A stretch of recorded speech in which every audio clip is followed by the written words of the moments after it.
We are now going to take this bride's measurements. Whether it is for a bridal gown or a kandyan saree, the bride must wear only a bra and leggings to ensure accurate measurements. This is very important. The first measurement is the shoulder measurement. This is taken between the two shoulder points, directly above each armpit.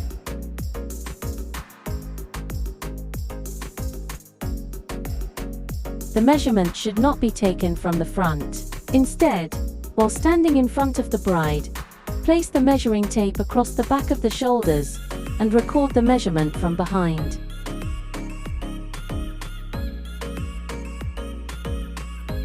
The next measurement is the bust circumference or bust round measurement. Ask the bride to raise her arms, then place the measuring tape across the bust points, which we call nipple line, and take the measurement. Ensure the tape is neither too tight nor too loose.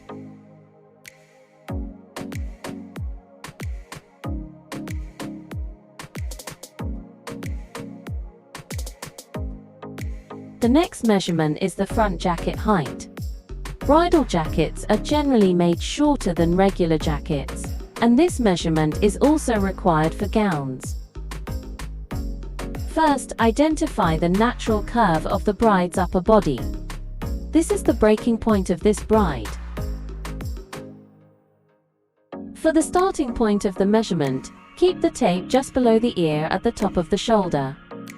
From this point, place the measuring tape straight down, passing over the nipple point, and continue until the required end point. Ensure that the tape remains closely aligned to the bust throughout the measurement. We need to get jacket height from the back as well. This is the breaking line as previously explained.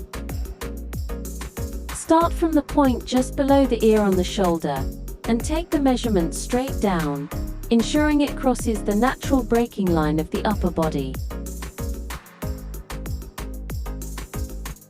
The next measurement is the jacket end round, which is taken around the curved line of the upper body.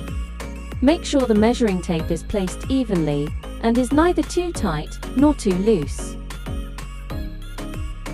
The next measurement is the distance between the nipple points.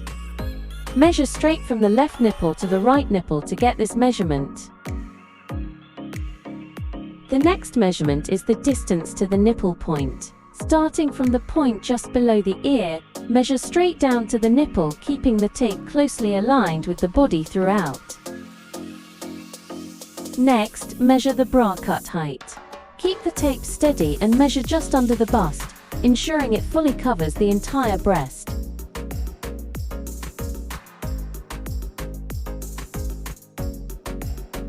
Next, take the arm round measurement.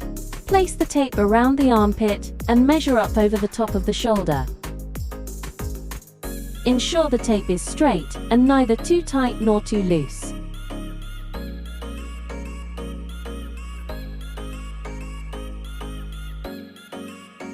Next, measure the sleeve length. This will vary depending on the preferred sleeve style. Measure from the point used for the arm round measurement down to the desired sleeve end.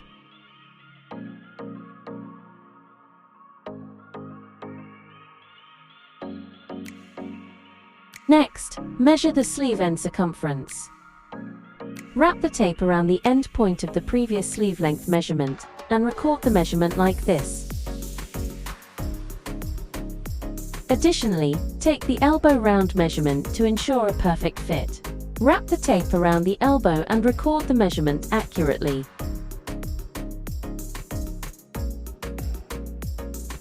Now, we will move on to the bottom measurements of the gown measurement number 24 to 27.